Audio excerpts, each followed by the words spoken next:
Hello everyone, welcome back to Sleeping Beauty. No, welcome back to another episode of Super Paper Mario. Last episode we went to Flipside and Flopside and explored the many different changes since saving the world. We are continuing our bonus videos with, well, Flopside lore. We went to Flipside's bartender and he told us a lot of interesting tidbits about the worlds. And then we have Carson, a town informant. He loved watching cop shows as a kid and wanted to grow up to become an informant. His seedy shop and his gentle tone are all part of his shtick. So, this time around, we have some lore from Carson over here.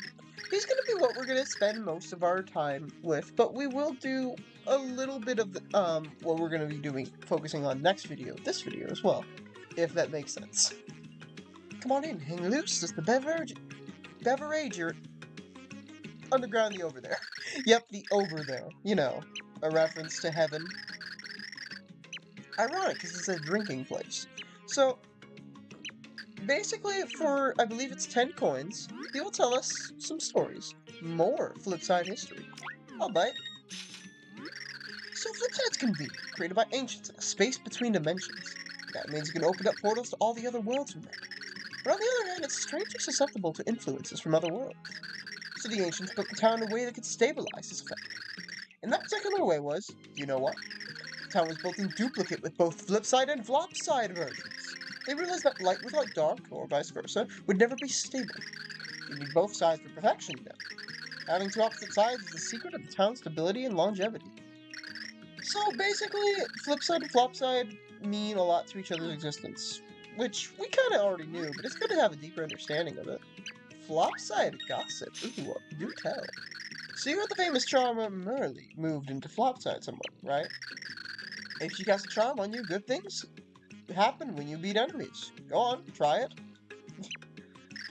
Oh yeah, but I hear that something's been bothering her lately. Talk to her directly and not across the ball, she'll tell you about it. If you have some free time, why don't you go see what's going on with it? So yeah, that's your hint to get Piccolo, which, I mean, there's a hint for it, but also, I feel like most people would have just done it and not talked to this guy for it. Oh, Chunks. Oh, we'll bite. This gives lore on Count Bleck's minions. So Count Bleck has 4 minions, does he not? The biggest and brawniest of these is one named Ochunks. So about this Ochunks, he was once the general of an army in a certain land. I hear he led a force of 1,000 strong across enemy lines. But one of his trusted advisors sold him out, and all of his men fell to the enemy. I guess that's when Count Bleck scooped him up. Bleck played upon his shame and depression to enlist him in his service. Cruel. So, Chunks was an army general who led many strong forces, but was betrayed by one soldier in particular. And then it got many, dang near, I believe all of his comrades killed at the way it was interpreted. And because of that, he was depressed and had survivor's guilt, and Bleck took advantage of that and to enlist him because Ochunks is strong. Tribe of Darkness. This is Count Bleck's tribe or people. So have you heard of the Tribe of Darkness? Nolan and others like him are descendants of this shadowy, odd people. Yep, that's, I believe, new information. Long ago, they broke off from the tribe of ancients to live alone. They avoided mixing with other people out of pride. And no one even knows where they went to live. They were so secret. There are rumors of a secret castle deep in a forest. Must have been lonely. So, I believe that is Francis's castle. I could be wrong on that. But it would make sense, considering we know the ancients lived there. As well as, the tree. That is a forest-like area. Or the tree is, at least. And we may have flown over the forest and we used the red winds. You have a story. Mimi. Oh boy, this one. Pretty interesting. Okay. So Count Bleck has 4 minions, as you know. The one named Mimi has the ability to mimic any person she wants to. Yeah, get it? Mimic. Yeah, funny. She's so good at it, I hear she even sometimes forgets who she is. This Mimi, her true identity is shrouded in mystery. Some say she's a failed pixel experiment of the ancients. Others say she's the unintended creation of a witch. A witch who is researching potions that would allow shapeshifting. If you ever meet her, could you ask her for me? So, Mimi is an interesting one. I personally believe more so in the pixel theory, but it could be anything.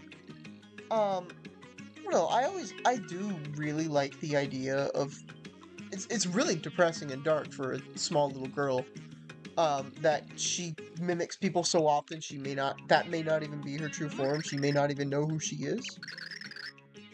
More Tribe of Darkness. Yes, please. I think we have enough coins to listen to all the stories. So let me tell you more about the Tribe of Darkness I mentioned earlier. It started as a group within the Ancients who had more magic power. Fearing their power would be diluted, they forbade marriage outside the group. Their power was considered an important resource by all the Ancients. But no one knows why their power was so important now. One day they all just disappeared from the Tribe of Darkness. And since then, no one has seen them. Their game's end. All is now shrouded in darkness. I don't think there's too much really to tell on that one. He pretty much said it straight up. Dementio. Oh boy. So Count Black has 4 minions, as you know. I hear that one of them, Dementio, wields powerful magic. I don't know where he comes from or who he is, but I hear he approached and befriended the Count all on his own. And the Count even turned him away once, until he read in the Dark Prognosticus about the role of someone similar. Why was he mentioned in the Dark Prognosticus? Sounds fishy to me. So, Dementio's the one shrouded in mystery I would say arguably the most. We don't know anything about this guy, which is why a sequel would really help. But, honestly, I kind of like that. And I do like the idea that Dementio was even turned away from Count Black, which is interesting.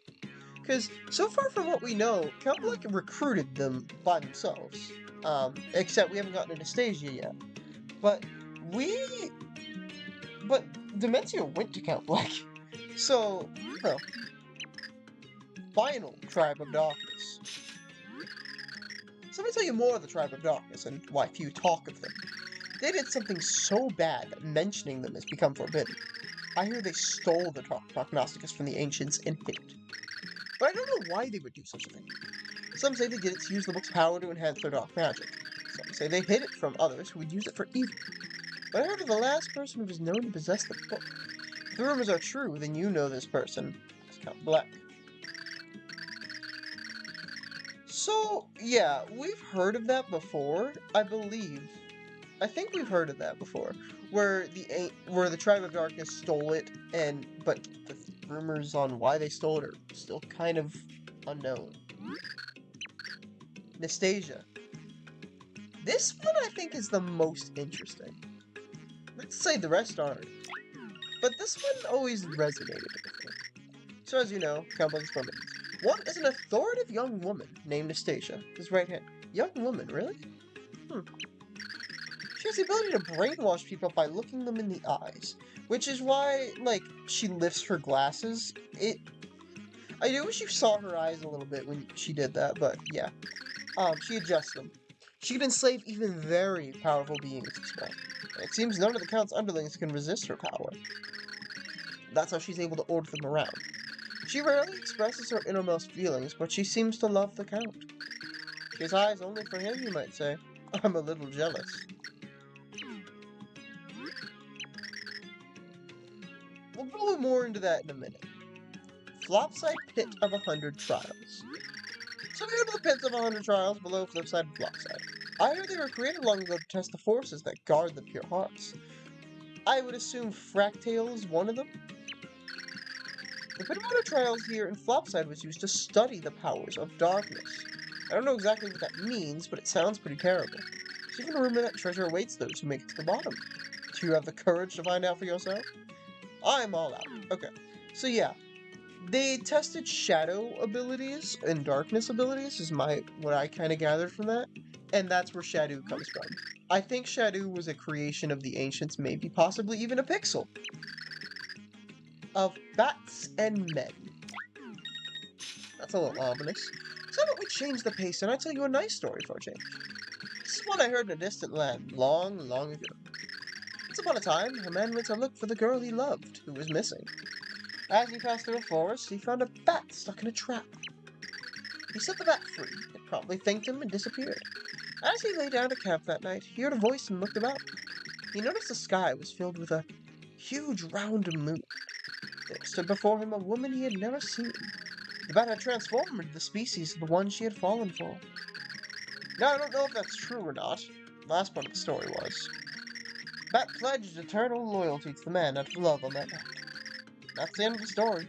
I wonder what happened to those two. There's more to that story, then I'd like to hear it.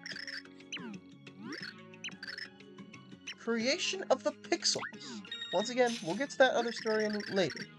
So you know how the pixels came to be. A powerful magician among the ancients created them about 3,000 years ago. He did it by transferring a spirit into a vessel he created for that purpose. He's said to have created 12 pixels like this before he passed away. But his apprentices kept researching pixels after his game ended. They learned to create many more pixels based on his original 12. These pixels became widely used as thinking tools for the grateful ancients. Through the work of many pixels, the ancients prospered as they never had before. But that was a long time ago. There are no more pixels now, I understand. Except for some of the original pixels who are scattered far and wide. They lie in wait for a new master to arrive. I wouldn't be surprised if there was one hiding here in this very town. 1, 2, 3, 4, 5, 6, 7, 8, 9, 10, 11. No 12.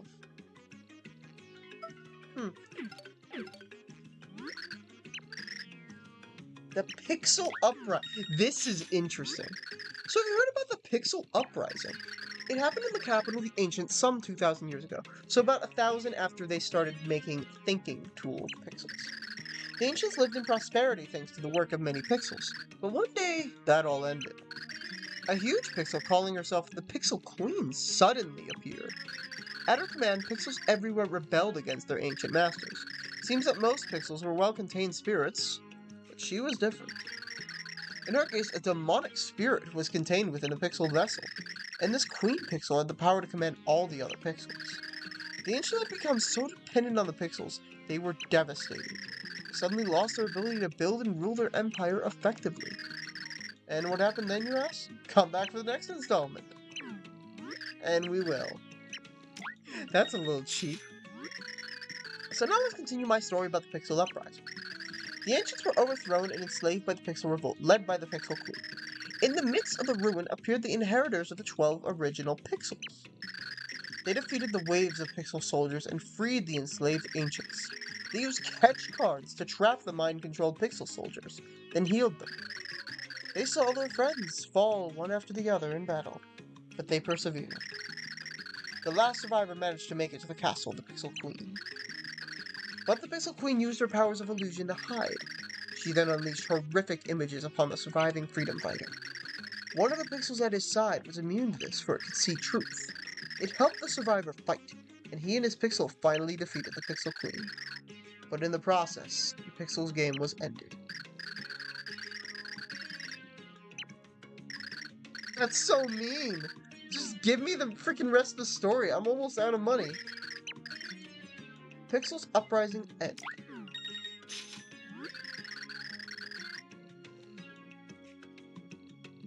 Now for another exciting installment in the Pixel Uprising. The vanquisher of the Pixel Queen was confronted with an awful truth. It turned out that the Pixel Queen was actually the very first pixel ever created. The Master Magician had made her after studying the Dark Prognosticus. So when the last surviving apprentice took the Dark Prognosticus from the Queen, I cannot read. My goodness, he decided to disappear with the book so that this sort of catastrophe would never repeat. But even as peace returned, the ancients could not lose their fear of the pixels. So the elders among the ancients gathered to discuss what to do. They decided to limit the powers of all pixels from that day forth, and the creation of new pixel was outlawed. But as a result, the power and influence of the ancients began an irreversible decline. Though rumors abound of awakened ancients and newly created pixels. Is that true? If you know anything about it, please tell me. Ironically, we know someone that made, oh, well, we don't have the money, but on my way to sell, one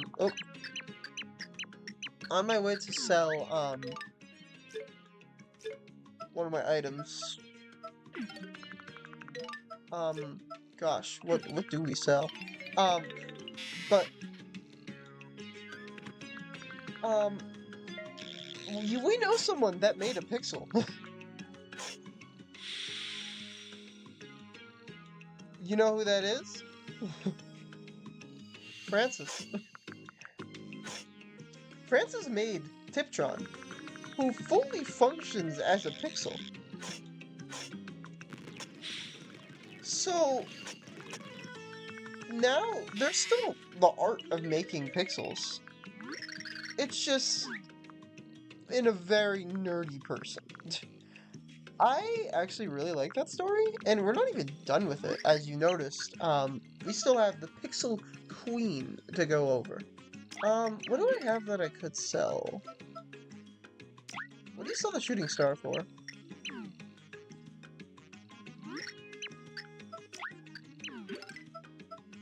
80? That should be enough. I'm not going to use the shooting star in upcoming fights or anything else that we do, really.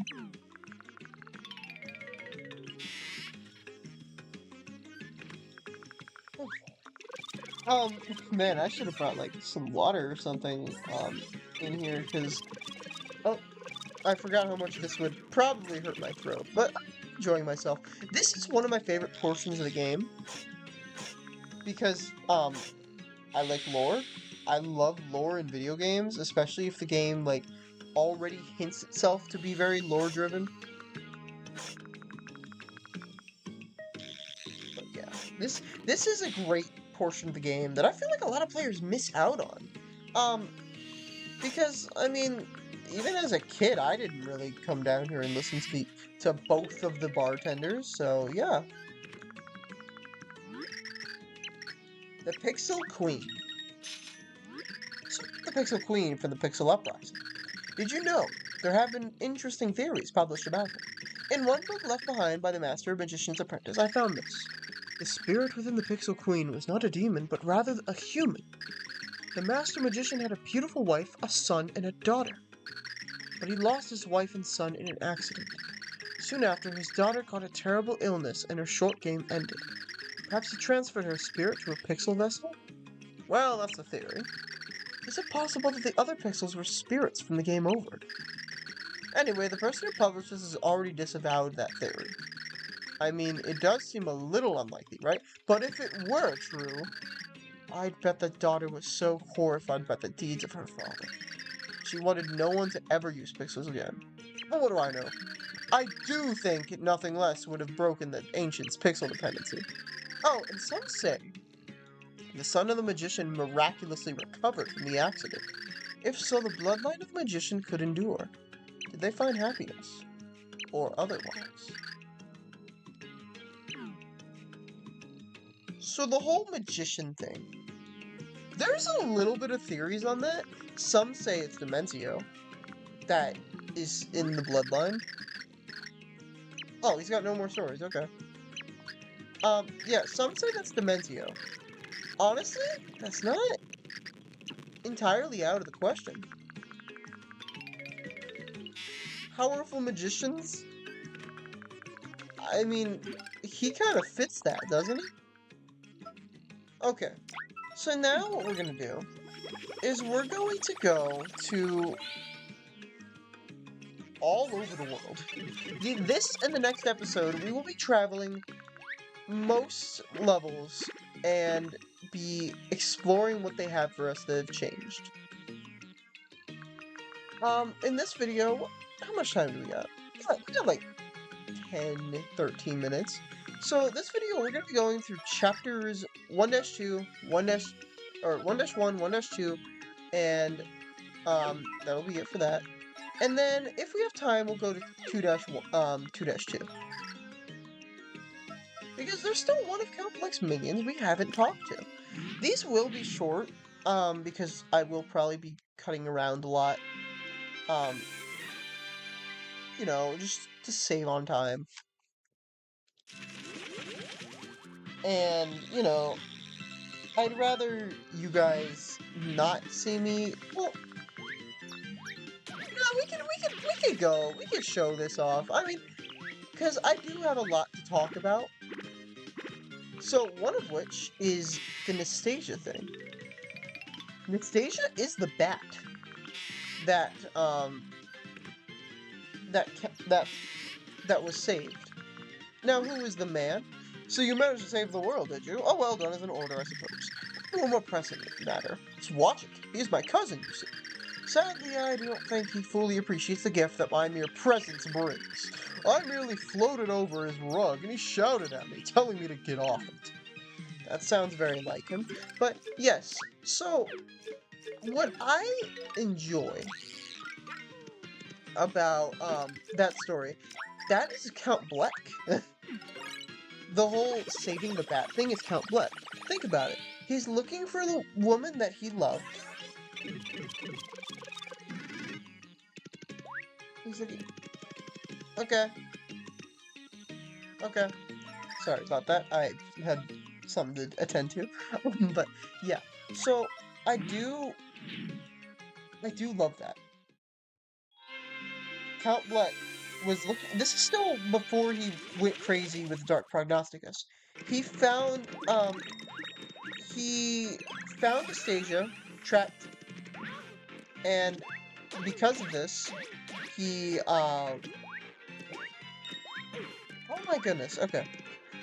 So, he found Anastasia trapped, freed her, and then she transformed into Bleck's race, you know, the Tribe of Darkness, which is why she looks a little similar to him. Now, I like this idea, and honestly, it's a really cool way to tie different characters together. Honestly, like, really, really impressive. I do wish we could talk to the characters after learning this information about them, because, man, for those that don't know, these characters don't ever return, and it is a tragedy that that's the case. What? I never came down here. I think. But yeah, it is a tragedy that that's the case, and I do love that story. That story's really good. Nastasia's story is like one of... I know it's a fan favorite, like... Man, I'm just... This game, man, it's really good. Remember the time when I said I will be talking about the finale of the game? That's for next episode. I won't be talking about the song because I don't know how long I want to talk about it for, and it could be over too long of episodes. But anyway, buddy, please. Here we have Red. You're saving the world, dimension, universe, and all that. All those good deeds. That's enough too. I'll make me a big soft. Make up with him soon after my nap. So if you didn't know, Red and Green were actually in an argument. I believe over which color was better. But yeah, they were in an argument, and that sort of drove them apart to even living in opposite houses. 1. Trust yourself. Nobody else does. 2. Grip the day. Live life with a pair of pliers. 3. Sideburns make the man. Man does not make the sideburns. What do you think? I got over my flip phase and moved on to creating new quotables. If I write one good enough, I'll get into Two Bottoms' Tome of Quotations. That way I figure my wisdom will get spread around the world, like a disease. Without you, there'd be no world to, well, infect with wisdom. So thanks. I always like this guy. I don't know, the way he just gives advice about flipping, and now he's like, now I want to do something else. I hear the hero saved us from the end of the world, and he did it all with the help of a hidden pixel we found in this village. If you see a hero, tell him to pass this along to the pixel. Good job. We will tell Throw that.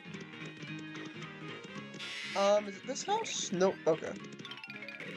I want to... This and the next episode will be all about talking to people.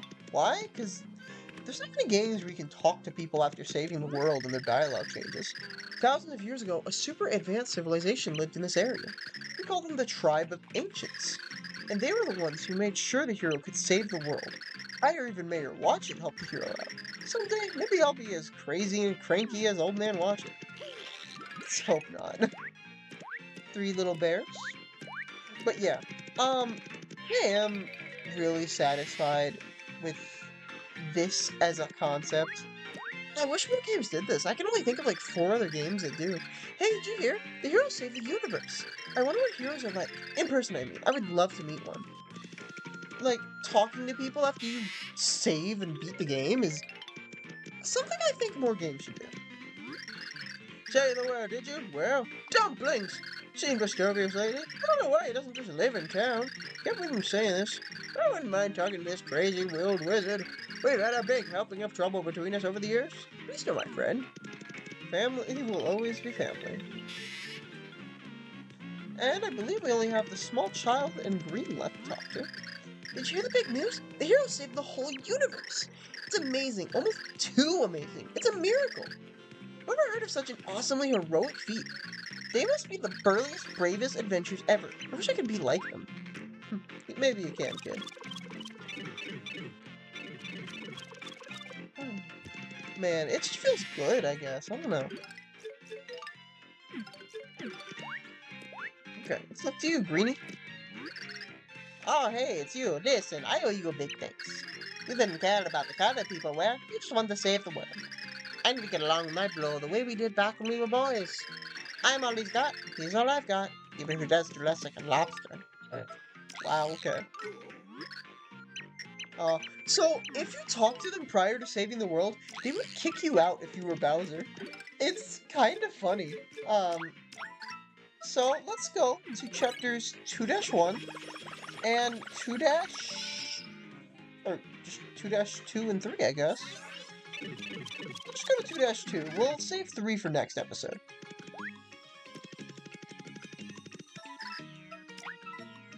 Right. Here we go. Gloam Valley.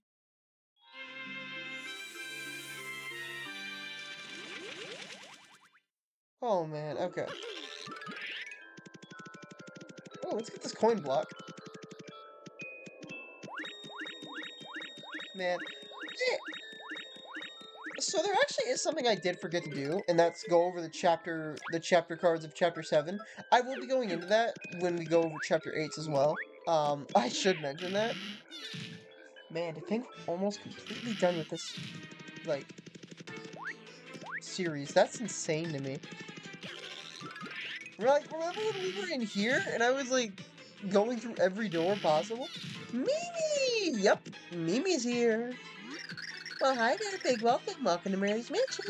I'm Lady Merly's handmaid. My name's Mimi. But you can call me Mimikins if you want. Gee, so, are you surprised or what? Mimi hired me on for Villa's time. Yeah, to take care of the place while she's gone.